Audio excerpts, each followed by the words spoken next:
ময়মনসিংহের ভালুকায় এটিএম বুথে কার্ড জালিয়াতির মাধ্যমে লাখ লাখ টাকা হাতিয়ে নিচ্ছে একটি প্রতারক চক্র। টাকা তুলতে যাওয়া পোশাক শ্রমিক ও সাধারণ মানুষের কার্ড অভিনব কৌশলে অদল বদল করে বা পিন দেখে অর্থ আত্মসাৎ করছে চক্রটি।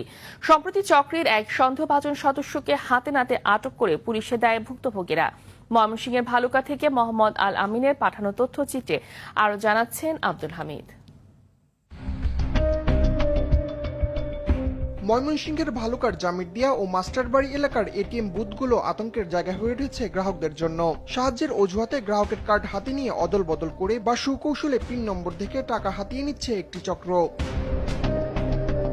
স্থানীয় হৃদয় মীরের অভিযোগ, তার মা হেলেনা আক্তার গত ৮ মে বুথে টাকা তুলতে গেলে জসিমউদ্দিন নামে একজন সাহায্যের নাম করে কার্ড হাতে নিয়ে মুহূর্তেই তা বদলে দিয়ে ২৮,০০০ টাকা আত্মসাৎ করেন। বলতেছে, আন্টি আপনার পাসওয়ার্ড তো ভুল হয়েছে, আবার দিন। আম্মা আবার কার্ড ঢুকাইছে, ঢুকানোর পরে আবার পিন দিছে, পিন দেওয়ার পরে ওপরে কি করছে, আবার ক্যান্সেল দিয়ে কার্ডটা বের করছে।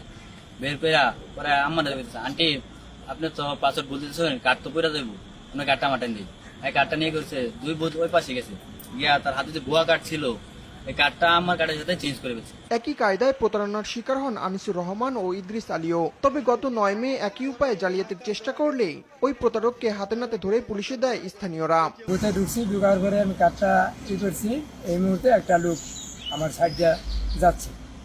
ওই লোকটা আমার পকেট থেকে কার্ডটা আর কি আমার কার্ডটা বদল করে অন্য আরেকটা কার্ড দিয়া উনি নিয়ে গেছে। আমার বউ ব্যাগে কার্ড ঢুকাচ্ছে, কিন্তু পরে আবার ওই লোকে তাড়াহুড়া করে আমার বউয়ের কাছ থেকে দেন এইভাবে কার্ড ঢুকাই না, পরে দেবে এইভাবে ঢুকান, পরে আবার দিয়ে দিচ্ছে কার্ড, হয়তো এই সময় চেঞ্জ করে আছে।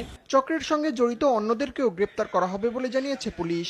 তদন্ত করার পর ইতিমধ্যে আমরা একজনকে গ্রেফতার করতে সক্ষম হয়েছি এবং অপরাধী চক্রের অন্যান্যদের এই গ্রেফতারের প্রক্রিয়া চলমান আছে। আমরা ইনশাল্লাহ অল্প কিছুদিনের মধ্যে সবাইকে গ্রেফতার করে আইনের আওতায় আনতে সক্ষম হব বলে আশা করছি। এমন প্রতারণা ঠেকাতে বুথে নিরাপত্তা নিশ্চিত সহ অপরিচিত কাউকে কার্ড বা পিন নম্বর না দেওয়ার পরামর্শ সংশ্লিষ্টদের। আব্দুল হামিদ, RTV।